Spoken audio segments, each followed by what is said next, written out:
नमस्कार साथियों। मैं उम्मीद करता हूँ कि आप सब बहुत अच्छे होंगे और पीसीएस की तैयारी कर रहे सभी योद्धाओं को इस समय जो 22 तारीख को एग्जाम है उसके लिए शुभकामनाएं हैं। लेकिन कुछ ऐसी टेक्निक्स, कुछ ट्रिक्स और टिप्स जानने हैं जो आपको एग्जाम हॉल में कहीं ना कहीं एग्जाम सेंटर से पहले आपको ध्यान रखने हैं। नॉलेज के बल पर एग्जाम निकाल सकते हैं, लेकिन नॉलेज के साथ साथ अगर आप कुछ ऐसे पैरामीटर्स को भी तय कर लेते हैं जो एग्जाम में यूज करने चाहिए, जिससे कि आप कहीं ना कहीं बॉर्डर पर होते हुए आप पॉजिटिव वे में चले जा सकते हैं। कुछ जानते हैं किस प्रकार से, मैं अपने अनुभव से बताऊंगा किस प्रकार से एवरी टाइम प्रलंत निकालने का जो अनुभव है उसमें किस प्रकार से देखा जाए कुछ टेक्निक्स को यूज करना है। कुछ बहुत सारे बच्चे फेल इसलिए हो जाते हैं क्योंकि छोटी छोटी गलतियां करते हैं। वो छोटी छोटी गलती कोई भी हो सकती है, जैसे एग्जाम्पल बेस पे अगर आप पीवाईक्यू से क्वेश्चन कोई आया है और उसको इंटरलिंक नहीं कर पा रहे हैं, या आप एक प्रकार से उसको सही नहीं कर पाए, इसका मतलब उस दौड़ से तुम बाहर हो रहे हो जो दूसरा बंदा यहाँ पर कर रहा है लेकिन आप नहीं कर पा रहे हो। यानी जो दूसरा कर रहा है तुम कर पा रहे हो, इसका मतलब इक्वल हो। अब जो उसने नहीं किया वो तुम्हें करना है, इसका मतलब तुम सफल हो जाओगे। इसलिए पहली प्रायोरिटी क्या है, जो उसे आता है वो तुम्हें आना चाहिए, उसका एक सबको आना चाहिए पीवाईक्यू। तो अगर पीवाईक्यू से कोई प्रश्न आया हुआ है यूपी पीसीएस में, अगर जाएंगे तो लगभग 15-20% इन द सेंस अगर मैं कहूंगा तो 30-35 क्वेश्चन ऐसे होते हैं जो डायरेक्टली इंटरलिंक के जाते हैं। तो यानी वो जो प्रश्न है उनको किसी भी स्थिति में रोंग नहीं करना है, पहली गलती। दूसरी पॉइंट बताया जाए ओएमआर वगैरह, कभी कभी हम प्रश्न सही कर लाते हैं, हमारे क्वेश्चन सही बन रहे होते हैं, लेकिन जब हम ओएमआर पहले किस प्रकार से भरते हैं कुछ गलती कर देते हैं, जिससे कि कहीं ना कहीं मिस्टेक हो जाने की वजह से वो जो सीक्वेंस है वो टूट जाता है। इस वजह से 8-10 क्वेश्चन, 5-10 क्वेश्चन जो सही हो रहे होते हैं वो रोंग हो जाते हैं। तो यानी दो गलतियां हो गई, एक तो आपके सही होने थे और ऊपर से जो रोंग किया गया उसके आप कटेंगे भी। तो यानी आपको दोहरा दंड दिया गया। ऐसी गतिविधि में ये मिस्टेक नहीं करनी है। कुछ उसके बाद कुछ चीजें ऐसी होती हैं, कभी कभी हम एग्जाम क्रैक करने के लिए नॉलेज के साथ हमें कुछ कॉमन नॉलेज की आवश्यकता होती है, जो सवाल समान मतलब ये रहा कि जो जिसे हम लोग इलिमिनेट कर सकते हैं, चीज़ों को एनालाइज कर सकते हैं, कुछ अपने मस्तिष्क के माध्यम से उन प्रश्नों को ना आते हुए भी सही कर सकते हैं। वो हमें मिस्टेक नहीं करनी है। कैसे करते हैं आइए बात कर लेते हैं। कुछ ऐसी कॉमन नॉलेज, जैसे एग्जाम्पल बेस पे मैं कहूंगा कि भाई कोई टॉपिक है, अगर उसने उस टॉपिक को तुमने कभी पढ़ा भी नहीं है, तो टॉपिक कई प्रकार के होते हैं, ए और एक बी और एक सी। देखिएगा, ए वो है जो आपने 100% पढ़ा है, सही करके आओगे। एक वो टॉपिक जो 50% पढ़ा है, 50% रिकॉल नहीं कर पा रहे हो, फिर भी उसको तो सही करना है। कैसे कॉमन नॉलेज का यूज किया जाए, इसको उसको सही कर लिया जाए। कुछ चीजें ऐसी होती हैं, देखिएगा, प्रॉब्लम्स का एग्जाम निकालना देखा जाए तो एक लक यानी तुक्का है। देखिएगा, कोई विद्यार्थी कह रहा है कि साहब मैं जाऊंगा एग्जाम में 150 क्वेश्चन से 90 क्वेश्चन सही करके आ जाऊंगा, 100 क्वेश्चन सही करके जाऊंगा। ऐसा पॉसिबल नहीं है। यानी ऐसी गतिविधि में उसे लगभग 120, 15-20 जहां तक भी जाना पड़ेगा, टैक्टिक करने पड़ेंगे। उसमें कुछ सही होंगे, कुछ उसमें रोंग होंगे। यानी अंततः कह सकता हूँ कि 70-80 क्वेश्चन आप लगभग सही भूमिका में कराएंगे, तो बाकी जो 10-15 क्वेश्चन जो ऊपर लेके जाएंगे 90-95 के राउंड तक आप लोग, ये तो ये क्या है, एक तुक्का ही तो है, एक प्रकार से टिकी तो है। तो तुक्का लगाना कंपलसरी है, बिना तुक्के के क्वालिफाई कर ही नहीं पाओगे। लेकिन डिपेंड करना है तुक्का लगाना कैसे है। तुक्का लगाने के लिए तो पैरामीटर होते हैं। नॉलेज बिल्कुल नहीं है, आपको किसी विषय के बारे में जानकारी ही नहीं है, उसमें क्या तुक्का लगाया जाए। किसी विषय की जानकारी है, लेकिन कुछ चीजें स्किप हो रही हैं हमसे, उस पर तुक्का कैसे लगाएं जिससे कि आपका प्रश्न सही हो जाए। उसके बाद होता है नाउ योर स्टैंड। देखिएगा, बहुत सारे बच्चे क्या करते हैं कि मुझे यार सारे हिस्ट्री भी क्वेश्चन करना है, ज्योग्राफी भी करना, पॉलिटी भी करना है। मेरा मानना है कि अगर आपने अपनी स्ट्रेंथ को नहीं पहचाना है कि यार मेरा किसी सब्जेक्ट ज्योग्राफी बेस्ट है, तो आपकी प्रायोरिटी ये है कि ज्योग्राफी के सारे प्रश्नों में लगभग 99% एक्यूरेसी आ जाए। किसी का पॉलिटी ठीक है, तो पॉलिटी के प्रश्नों में लगभग 90% एक्यूरेसी निकल के आ जाए।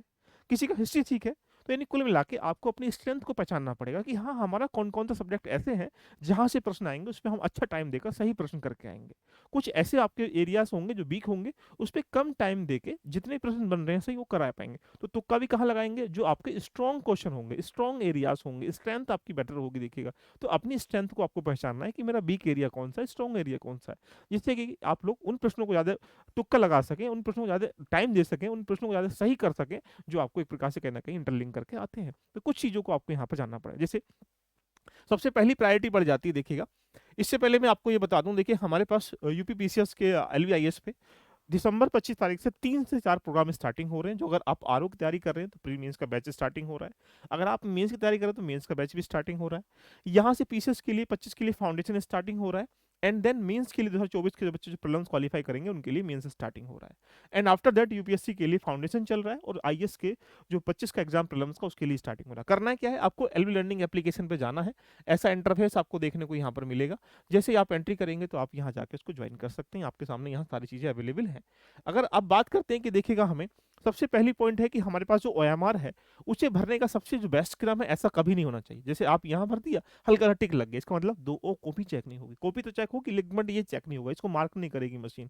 इस प्रकार से भी आपको टिक नहीं करना है, ये गोल घेरा ऐसे भी नहीं भरना है, टिक इस प्रकार से भी नहीं करना है, वो नीचे भी नहीं भरना है। यानी कुल मिला के आप कह सकते हैं कि सबसे बेस्ट है ये वाला। देखो, तो ओएमआर भरते समय अब चुनौती बन जाती है कि सर ओएमआर को भरने के 3 पैरामीटर हैं, एक बंदा ये है, एक बंदा ये है, एक बंदा ये है। बंदा इन द सेंस स्टूडेंट लगा लीजिएगा। तो यहाँ पर ये बंदा वो है कि यहाँ पर एक क्वेश्चन टिक करता है और एक ओएमआर भरता है। देखिए, एक वो है जो यहाँ पर लगातार टिक कर रहा है लगातार यहाँ पर, और लास्ट में फिर फिल कर रहा है। एक वो है 3-4 क्वेश्चन टिक कर रहा है और एक प्रकार से लास्ट में दो तीन क्वेश्चन को टिक कर रहा है। तो पहली प्रायोरिटी में जो ये बंदा है मल्टीपल टाइम वेस्ट कर रहा है, पहले वहां जाओगे फिर वहां जाओगे, इसका मतलब आप बार बार देखोगे ये 18वां, लो जी 18वां ही रहा। इसलिए ये स्टूडेंट गलती ना करें, ऐसा ना भरें। एक विद्यार्थी वो है जो लगातार टिक कर लिए 50 क्वेश्चन, 100 क्वेश्चन, 150 क्वेश्चन, बाद में फिर टाइमिंग कम बच जाता है, सीक्वेंस बिगड़ जाता है। ये भी ना कम करे। अपना एक सीक्वेंस टारगेट सेट कर लो कि यार मैं 5 क्वेश्चन टिक करूंगा और 5 के बाद मैं ओएमआर भरूंगा, 3 क्वेश्चन टिक करूंगा, 3 के बाद ओएमआर भरूंगा। ऐसा करने से क्या होगा, आपका टाइम भी सेव होगा और आपको सीक्वेंस भी नहीं बिगड़ पाएंगे। इसलिए ये फॉलो करने का प्रयास करें और इस तरीके से भरें तो बेहतर रहेगा। बात आती है सर क्वेश्चन कितने अटेम्प्ट करें। देखिएगा, ये डिपेंड करता है हर स्टूडेंट के नॉलेज के और एक्यूरेसी के ऊपर। कोई कितने परसेंट टिक कर कितने सही कर लेता है ये उसके ऊपर डिपेंड, लेकिन फिर भी सामान्य रूप से 120 से लेकर 130 प्रश्नों के बीच में आपको टिक करने की भूमिका में जाना है। क्योंकि इसकी गतिविधि क्यों है, क्योंकि आपका लगभग, मेरा मानना है कि 95 प्लस क्वेश्चन आपके पास सही होने चाहिए। जैसे लास्ट ईयर के ट्रेंड को अगर देखा जाए तो लगभग वहां उनकी जो 85, 90, 95 के बीच में ही कट ऑफ गई है वो प्रश्न सही करने की भूमिका में। तो ऐसी गतिविधि यहाँ पर कट ऑफ तो हालांकि 95 के राउंड ही रहेगी। इस आधार पर पेपर के ऊपर डिपेंड करेगा पेपर कैसा आ रहा है, बट फिर भी आपके 95 क्वेश्चन सही करने। तो ऐसी गतिविधि में अगर आप 105 भी सही कर पाते हैं और बाकी रोंग हो पाएंगे तो ऐसी गतिविधि में आप यहाँ पर 95 से ऊपर बैठ पाएंगे। तो मेरा मानना है कि करिएगा। दूसरी बात देखो, आप प्रश्न को छोटी छोटी गलतियों से देखने का प्रयास करना है। जब भी कोई प्रश्न आएगा तो जरूरी नहीं कि आपको सारे पैरामीटर्स याद हों, लेकिन कुछ पैरामीटर्स रेडी होने चाहिए। जैसे देखिएगा, यहाँ पर ये आपके पास इलिमिनेट करने के लिए यूपी पीसीएस में लगभग 20-25 क्वेश्चन जो होते हैं इसी प्रकार के पूछे जाते हैं। ये 20-25 क्वेश्चन अगर आपके पास लगभग 10 क्वेश्चन तो आपको आते हैं, 10 नहीं भी आते हैं, तो यानी उन 10 पे जरूर ट्राई करके आना। क्यों, ये प्रश्न कहीं ना एलिमिनेट करके आपको डायरेक्टली आंसर दे सकते हैं। कभी कभी देगा कि आपने कभी ऐसा प्रश्न देगा कि आपने कभी पढ़ा ही नहीं है। ऐसी गतिविधि में यहाँ का जो आंसर होगा 1 2 3 4 ही होता है, मैं आपको अनुभव बता रहा हूँ। लेकिन जब आपने कोई चीजें पढ़ी हैं तो इलिमिनेट कर पाओगे उसको। तो कैसे करेंगे देखो, अगर समझते हैं, अगर हम यहाँ पर एच डी 10 पे जाते हैं, देखो अगर देखो आपको एच डी जी 10 के बारे में पता ही नहीं कहाँ है भाई, 10 के बारे में आपको नहीं पता भी किस के बारे में बात कर रहा है। अगर ये पता है तो आंसर निकाल पाएंगे। लेकिन चलो, अगर आपको एच डी जी 13 के बारे में पता है तब भी निकाल पाएंगे, एस जी डी 14 के बारे में पता है तब भी निकाल पाएंगे। यानी कुल मिला के अगर मैं कहूंगा तो इसका एक पैरामीटर आपके दिमाग में सेट हो रहा कि जो 13 है वो जलवायु को लेकर है। कहाँ है जलवायु, ये रहा। तो यानी दूसरे का पहला आंसर है। दूसरे का अगर पहला आंसर है, कहाँ दूसरे का पहला, देखो ये रहा। देखिए, अगर आपको एक ऑप्शन पता है बाकी भी नहीं पता है तो आप आंसर ठोक डालेंगे, D is the correct option. देखिएगा, मैं नहीं कह रहा हूँ, ये छोटी छोटी नॉलेज जो है इसको कैसे इन्वॉल्व करना है प्रश्न में, प्रश्न करते समय अपनी सारी जितनी इंद्रियां हैं खोल लेनी। देखिएगा, चारों तरफ वाली, किसी पर ध्यान नहीं आकर्षित करना। चलो ठीक है, घर में क्या हो रहा होगा, कौन कैसे खा रहा होगा, ये सब उस समय 2 घंटे सिर्फ ये ध्यान रखना है कि ये जो पढ़ा था हमने इतने लंबे समय तक उसे कितना रिकॉल कर पा रहे हैं। तो ऐसी गतिविधि में आप यहाँ पर किसी एक चीज को भी याद करके इलिमिनेट कर सकते हैं। तो यानी अगर आप टेस्ट में भी 70-75 नंबर आ रहे हैं, टेंशन मत लीजिएगा। एग्जाम पेपर में, टेस्ट में, सीरीज में बड़ा नंबर अंतर होता है। मेन टारगेट है अगर आप पहली सेट में, पहले राउंड में 70 क्वेश्चन, 60 क्वेश्चन के आसपास, या ऐसा कह सकता हूँ 70 क्वेश्चन के आसपास सही कर पाते हो, आप आराम से प्रीलिम्स क्वालिफाई कर पाओगे। क्यों, ऐसे प्रश्नों पर रिस्क लेके आना है आपको, तुक्का लगा के आना, लगा लीजिएगा। अब ऐसी गतिविधि में देखो ये आंसर निकल आया। मान लो किसी को अगर पता है कि भाई इसका जो 14 का होता है वो क्या होता है, जल में जीवन या जमीन पर जीवन, बोले सर जमीन पर जीवन, तो यहाँ 2 हो जाएगा। सॉरी, यहाँ पर क्या हो जाएगा, जल में जीवन, तो ये आ जाएगा, चौथा हो जाएगा। तो ऐसी गतिविधि में भी देख लीजिएगा इसका आंसर क्या आ रहा है, 4 ही आ रहा है। और उसके बाद 5वां क्या है, जमीन पर जीवन, 2 आ रहा निकल के। अगर आपको ये 15वें का भी पता है कि भाई 80-15 में क्या है, जमीन पर जीवन है, इसका मतलब 2 निकल के आ रहा है, ये भी आंसर देखो। तो इस प्रकार से आपको करना है 150 प्रश्नों में से 30-35 क्वेश्चन के बीच में, मैं कह सकता हूँ 25-30 के बीच में ऐसे क्वेश्चन देखने को मिलेंगे। इनको स्किप नहीं करना है, तुक्का भी लगा के इन पे आना, लगा लीजिएगा। राइट। नेक्स्ट अगर हम क्वेश्चन की बात करेंगे, देखिएगा जैसे ये देखो, दिखाई दे रहा है, देखो अनुसूचित क्वेश्चन है।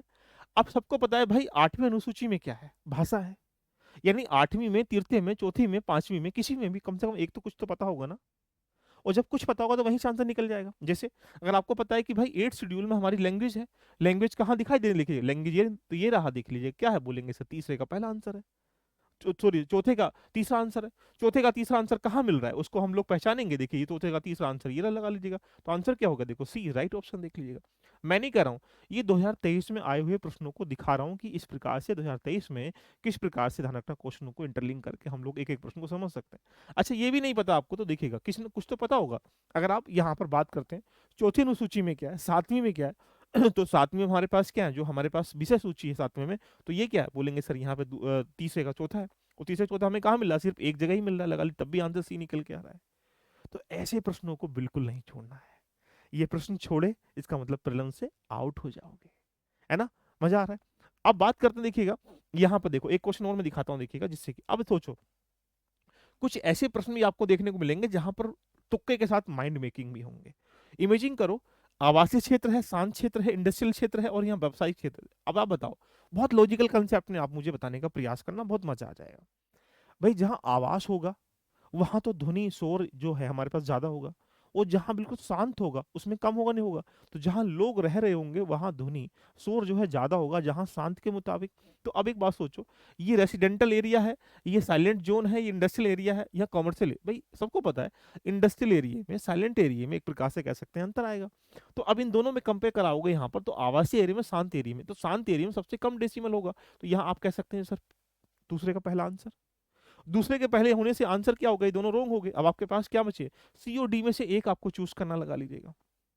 अब ऐसी गतिविधि में भाई सबको पता है कि भाई आवास में देखा जाए इंडस्ट्री से कम होगा, तो इसका आंसर क्या होगा, ये हो गया। तो यानी पहले का दो हो गया, दूसरे का एक हो गया। तो इस प्रकार से भी तुक्का लगाएंगे तो आपको सामने निकल के पूछी आ जाएंगे। अगर हम बात करेंगे इंडस्ट्रियल एरिया में ज्यादा होगा, व्यापारिक क्षेत्र में क्या होगा और कम होगा, तो इंडस्ट्रियल एरिया में क्या होगा। तो यानी ऐसी गतिविधि में कहाँ जाएंगे भाई, इंडस्ट्रियल एरिया में इतना, व्यापारिक जो कमर्शियल एरिया है और ज्यादा होगा वहां। तो यानी इसका आंसर क्या होगा, 2 1 3 4 आंसर निकल के आ जाएगा। तो ऐसी गतिविधि में इन प्रश्नों को बिल्कुल भी किसी स्थिति में इग्नोर नहीं करना है। ये सारे प्रश्न एग्जाम में आए हुए हैं, 2023 का ही पेपर मैं दिखा रहा हूं, जिससे कि आप छोटी छोटी गलती करने से बचें। एग्जाम टाइम में इन बातों का ध्यान रखिएगा। अगर हम यहाँ देखें, देखो अब एक बात सोचो, ये ऐसी क्रोनोलॉजी क्वेश्चन लगभग 20 से 25 क्वेश्चन दिए जाते हैं। देखिए 20 से 25 बता रहा हूँ आपसे, देखिए पहले तरह के 20 से 25, ये भी 20 से 25 लगा लीजिएगा। ये जो यूपीपीसीएस पूछता है कि यहाँ पर काल क्रम के बारे में, यहाँ पर क्रोनोलॉजिकल सिस्टम बताना है, कभी कभी मूवमेंट के बारे में पूछ ले, कभी कभी किसी पार्टी, कुछ भी पूछ लेगा, उसका दिमाग है जैसा उसका मन कर रहा है। अब एक बात सोचो, बहुजन समाज पार्टी और जो समाजवादी पार्टी है, इन दोनों में थोड़ा आइडिया लगाने का प्रयास करोगे। अगर आपने थोड़ा पढ़ा है, भाई तुक्का भी तो पढ़ने वाला लगाएगा ना। अब जो जिसने कभी पढ़ा ही नहीं, वो कैसे तुक्का लगा पाएगा। तो सोचो यार, बहुजन समाजवादी पार्टी राष्ट्रीय पार्टी है, जो कि समाजवादी पार्टी से पहले स्थापना की गई थी। समाजवादी पार्टी की स्थापना बाद में की गई थी। जब उसकी स्थापना बाद में की गई है, तो आप सोचिएगा कि यार यहाँ पर पहले क्या आएगा, बोलेंगे सिर्फ पहले पहला आएगा और दूसरा जो है बाद में आएगा, किसी भी चाहे और बाद में आ जाए, लेकिन दूसरा बाद में आएगा। अब कभी जब ऑप्शन तुम निकाल के देखोगे, तो आप यहाँ देख लीजिएगा, पहला दूसरा मिल रहा है, बिल्कुल ठीक है, लेकिन यहाँ दूसरा पहला मिल रहा है। यहाँ पर क्या मिल रहा है, दूसरा पहला मिल रहा है। इसका मतलब आप कह सकते हैं बी और सी ऑटोमेटिकली रोंग हो गए, देखिए। तो यहां पर एलिमिनेट करने के साथ साथ हम ये देख सकते हैं कि बी और डी और सी जो है ऑटोमेटिकली रोंग क्यों हो गए, जब हमने एक दिमाग में आइडिया लगा लिया कि पहला और फर्स्ट और सेकंड, यानी सेकंड बाद में आएगा पहले के। तो ऐसे प्रश्नों को करने के लिए नॉलेज के साथ साथ कुछ आपको टेक्निक्स यूज करनी है, कि कभी कभी हमें रिकॉल नहीं कर पाते हैं, रिवाइज नहीं कर पाते हैं, उनसे प्रश्न गलत हो जाते हैं। चलो इसको देखो, यहाँ पर देखो क्वेश्चन दिखाई दे रहा है आपके पास, ये लॉजिकल क्वेश्चन है, देखिएगा। Effect of the economic development on population growth, आर्थिक विकास का जनसंख्या वृद्धि का प्रभाव कैसे पड़ता है। अब एक बात सोचो, जनसंख्या बढ़ेगी, देखिएगा, तो आर्थिक विकास पे प्रभाव तो पड़ेगा ना, इफेक्ट तो पड़ेगा ना। जनसंख्या बढ़ने से, इन्वायरमेंटल के बढ़ने से, लगा लीजिएगा, पॉपुलेशन के बढ़ने से देखिएगा इन्वायरमेंट पे इफेक्ट पड़ेगा। तो सिंपल सी बात है भाई, जनसंख्या का वृद्धि का आर्थिक प्रभाव पर क्या होता है, सीधा संबंध है। बिल्कुल सही बात है।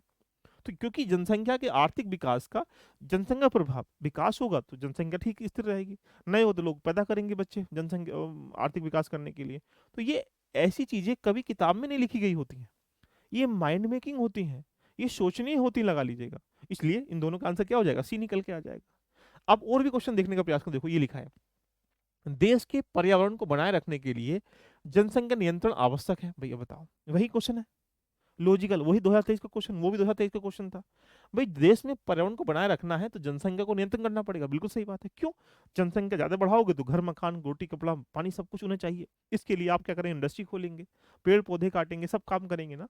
तो सिंपल सी बात है भाई, लॉजिकल, किसी किताब में नहीं लिखा है ऐसा क्वेश्चन, देख ली, लेकिन फिर भी इंटरलिंक करना है। अच्छा, जनसंख्या में तीव्र वृद्धि के कारण ही पर्यावरण क्या हो रहा है? संतुलन बना। भाई जनसंख्या में तीव्र वृद्धि के कारण जो होता है, पर्यावरण जो होता है संतुलन नहीं होता है, पर्यावरण असंतुलन होता है। क्यों? जब जनसंख्या तीव्र वृद्धि करेगी तो रिसोर्स चाहिए, उनको रहने के मकान चाहिए, खाने के लिए भोजन चाहिए, पहनने के लिए कपड़े चाहिए, घूमने के लिए बस ट्रेन सब कुछ चाहिए। इसका मतलब जब जनसंख्या तीव्र वृद्धि करेगी तो पर्यावरण क्या होगा? असंतुलन बना रहेगा, देखिएगा। इसलिए संतुलन करने के लिए पर्यावरण जनसंख्या को स्थिर करना पड़ेगा, नियंत्रण करना पड़ेगा।